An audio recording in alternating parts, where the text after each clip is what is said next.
नमस्कार, ये आकाशवाणी शिमला है। अब आप प्रभा शर्मा से प्रादेशिक समाचार सुनिए। आज के मुख्य समाचार। मुख्यमंत्री ने कहा, जलोड़ी जोत के नीचे लगभग 4 किलोमीटर लंबी सुरंग का होगा निर्माण।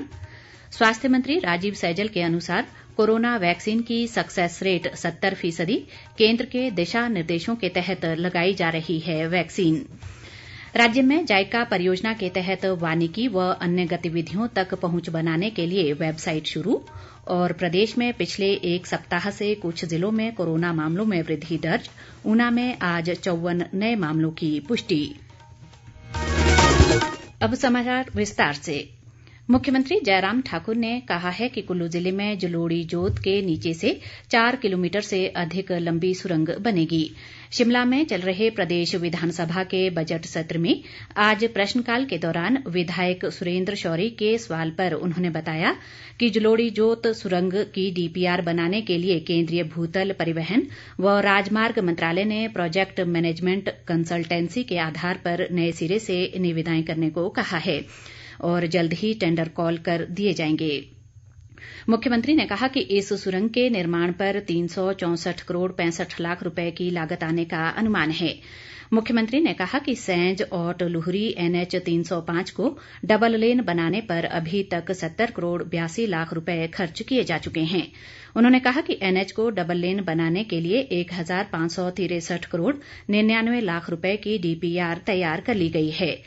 कांग्रेस के सुखविंदर सिंह सुक्खू के सवाल पर मुख्यमंत्री ने कहा कि दिल्ली के द्वारका में 85 कमरों का स्टेट गेस्ट हाउस बनेगा। इसके लिए सरकार ने 20 करोड़ 90 लाख रुपए में जमीन खरीदी है।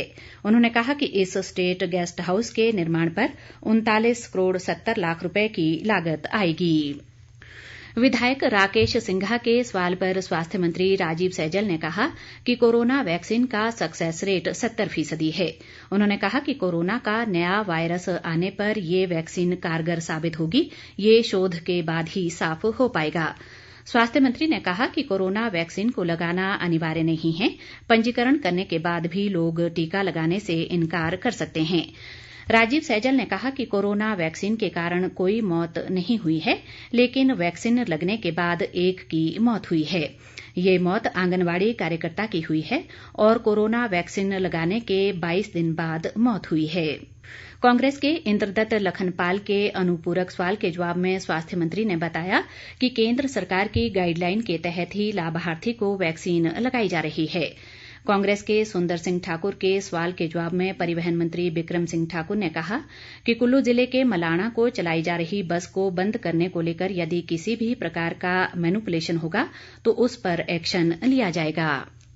जल शक्ति मंत्री महेंद्र सिंह ठाकुर ने कहा है कि इस वर्ष बहुत कम वर्षा व बर्फबारी होने से राज्य में संभावित सूखे को देखते हुए विभाग ने अभी से तैयारियां शुरू कर दी हैं। उन्होंने कहा कि इससे निपटने के लिए सभी को मिलजुल कर प्रयास करने होंगे। महेंद्र सिंह ठाकुर आज विधानसभा में विपक्ष द्वारा सिंचाई, जलापूर्ति व सफाई को लेकर लाए गए कटौती प्रस्तावों पर हुई चर्चा का जवाब दे रहे थे। जल शक्ति मंत्री के जवाब से असंतुष्ट विपक्ष ने अपने कटौती प्रस्ताव वापस लेने से इनकार कर दिया, जिस पर सदन ने इन कटौती प्रस्तावों को ध्वनिमत से नामंजूर कर दिया। महेंद्र सिंह ठाकुर ने जल जीवन मिशन के तहत प्रदेश के सिर्फ धर्मपुर और सिराज विधानसभा हलकों में ही अधिकांश खर्च करने के विपक्ष के आरोपों को निराधार करार दिया। उन्होंने दावा किया कि जल जीवन मिशन में ऊना, हमीरपुर, बिलासपुर, किन्नौर और लाहौल स्पीति को उच्च प्राथमिकता दी गई है। महेंद्र सिंह ठाकुर ने कहा कि जल जीवन मिशन के तहत प्रदेश की केंद्र पर 663 करोड़ 80 लाख रुपए की लेनदारियां हैं। उन्होंने कहा कि केंद्र ने प्रदेश को जल जीवन मिशन के तहत 1100 करोड़ रुपए की योजनाएं स्वीकृत की हैं। महेंद्र सिंह ने जल शक्ति विभाग में कर्मचारियों की कमी के लिए पूर्व कांग्रेस सरकार को जिम्मेदार ठहराया और कहा कि वर्ष 2005-06 में तत्कालीन कांग्रेस सरकार ने 17,000 पदों को डाइंग कैडर में डाल दिया था। इससे पूर्व कटौती प्रस्ताव पेश करते हुए नेता प्रतिपक्ष मुकेश अग्निहोत्री ने आरोप लगाया कि जल जीवन मिशन केवल सिराज और धर्मपुर तक सीमित होकर रह गया है। उन्होंने जल जीवन मिशन के तहत प्रदेश में असंतुलित पैसा बांटने का आरोप लगाया। उन्होंने मिशन के तहत केंद्र से आए पैसे और इस पर अभी तक खर्च हुई राशि पर श्वेत पत्र जारी करने की मांग भी की। विधायक आशा कुमारी ने जल जीवन मिशन के तहत पैसे के बंटवारे पर कटाक्ष करते हुए कहा कि इस मिशन के तहत प्रदेश में हम दो हमारे दो की नीति चल रही है जो सही नहीं है। विधायक रामलाल ठाकुर ने जल शक्ति विभाग में निम्न गुणवत्ता के काम होने का आरोप लगाया। विधायक हर्षवर्धन चौहान ने भी विभाग में हो रहे कामों पर तुरंत ध्यान देने की जरूरत बताई। विधायक नंदलाल, लखविंदर राणा, राजेंद्र राणा, मोहनलाल बरागटा, राकेश सिंघा और पवन काजल ने भी कटौती प्रस्तावों पर हुई चर्चा में हिस्सा लिया। मुख्यमंत्री जयराम ठाकुर ने प्रदेश में जायका परियोजना के तहत वानिकी व अन्य गतिविधियों तक पहुंच बनाने के लिए जायका परियोजना की वेबसाइट का आज शिमला में शुभारंभ किया। उन्होंने कहा कि ये परियोजना जैव विविधता और जल स्रोतों के संरक्षण, भूक्षरण को रोकने और स्थानीय समुदाय को वैकल्पिक आजीविका के साधन जुटाने के लिए पारिस्थितिकीय तंत्र में सुधार लाने में सहयोग कर रही है। मुख्यमंत्री ने कहा कि 6 जिलों बिलासपुर, शिमला, मंडी, कुल्लू, किन्नौर और लाहौल स्पीति में ये परियोजना चलाई जा रही है। इस अवसर पर वन मंत्री राकेश पठानिया और प्रधान मुख्य अरण्यपाल वन डॉक्टर सविता सहित अन्य वरिष्ठ अधिकारी मौजूद रहे।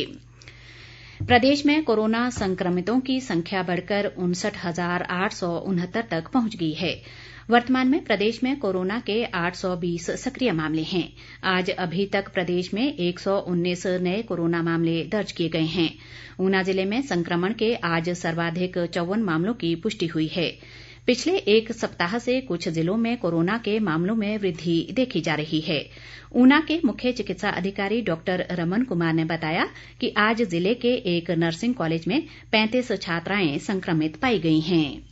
हरोली ब्लॉक में एक हिमकेप्स नर्सिंग इंस्टीट्यूशन है, उसमें कल 6 नर्सिंग स्टूडेंट पॉजिटिव आए थे और आज जो है 35 स्टूडेंट पॉजिटिव आए हैं। टोटल 107 स्टूडेंट्स के टेस्ट हो चुके हैं। तो रैपिड की रिपोर्ट हमें आ गई है। अब आरटीपीसीआर की रिपोर्ट कल आ जाएगी। इनका हॉस्टल है, उसी में ही आइसोलेट कर रहे हैं और बाकी बच्चे जो नेगेटिव आए उनको घर भेज रहे हैं और इंस्टीट्यूशन को 5 दिन के लिए बंद किया जा रहा है। हॉस्टल में बच्चे रह रहे हैं, खाना खा रहे हैं, कट्टल में मोस्ट लाइकली एक दूसरे से इन्फेक्ट हुए हैं, तो कहीं ना कहीं ये सोशल नॉर्म फॉलो नहीं किए गए। उसके लिए हमने इनको एक लेटर लिखा है, हिदायत दी है कि आगे के लिए सोशल डिस्टेंसिंग और सैनिटाइजेशन का ध्यान रखें। पिछले एक हफ्ते में 8 से 14 तक जो 804 केसेस पॉजिटिव है, तो मोर देन डबल हो गए। तो ये चिंता का विषय है और हम चाहते हैं कि थोड़ा और टेस्टिंग बढ़ाएं।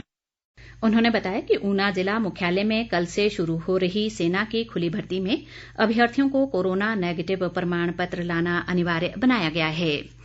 प्रदेश कांग्रेस अध्यक्ष कुलदीप सिंह राठौर ने राज्य में बिगड़ती कानून व्यवस्था पर चिंता जताई है। उन्होंने ऊना में हुई लूटपाट व गोलीबारी की घटना को बेहद गंभीर बताते हुए सरकार को पड़ोसी राज्यों के साथ लगती सीमाओं पर पुलिस चौकसी बढ़ाने का सुझाव दिया है। राठौर ने कहा कि सोलन जिले के औद्योगिक क्षेत्र नालागढ़ व बद्दी में भी आपराधिक घटनाएं बढ़ने से सुरक्षा व्यवस्था कड़ी करने की आवश्यकता है। मुख्य सचिव अनिल खाची ने प्रदेश में सड़कों से ब्लैक स्पॉट हटाने के अधिकारियों को निर्देश दिए हैं ताकि संभावित दुर्घटनाओं को टाला जा सके। आज शिमला में इस संबंध में आयोजित बैठक की अध्यक्षता करते हुए उन्होंने कहा कि सड़क निर्माण के दौरान ब्लैक स्पॉट के संभावनाओं को खत्म करने के लिए अभियांत्रिकी में सुधार लाया जाना चाहिए। चंबा के उपायुक्त दुनीचंद राणा ने आज जिले में सही पोषण देश रोशन की थीम को लेकर पोषण पखवाड़े का शुभारंभ किया। इस अवसर पर उन्होंने कहा कि 31 मार्च तक चलने वाले इस पखवाड़े के दौरान जिले के विभिन्न आंगनबाड़ी केंद्रों में कार्यक्रम आयोजित किए जाएंगे। राणा ने बताया कि इस दौरान लोगों को बच्चों को पौष्टिक आहार देने के संबंध में जागरूक किया जाएगा। अंत में मुख्य समाचार एक बार फिर। मुख्यमंत्री ने कहा जलोड़ी जोत के नीचे लगभग 4 किलोमीटर लंबी सुरंग का होगा निर्माण। स्वास्थ्य मंत्री राजीव सैजल के अनुसार कोरोना वैक्सीन की सक्सेस रेट 70%। केंद्र के दिशा निर्देशों के तहत लगाई जा रही है वैक्सीन। राज्य में जायका परियोजना के तहत वानिकी व अन्य गतिविधियों तक पहुंच बनाने के लिए वेबसाइट शुरू। और प्रदेश में पिछले एक सप्ताह से कुछ जिलों में कोरोना मामलों में वृद्धि दर्ज। ऊना में आज 54 नए मामलों की पुष्टि। इसी के साथ ये समाचार बुलेटिन समाप्त हुआ। नमस्कार।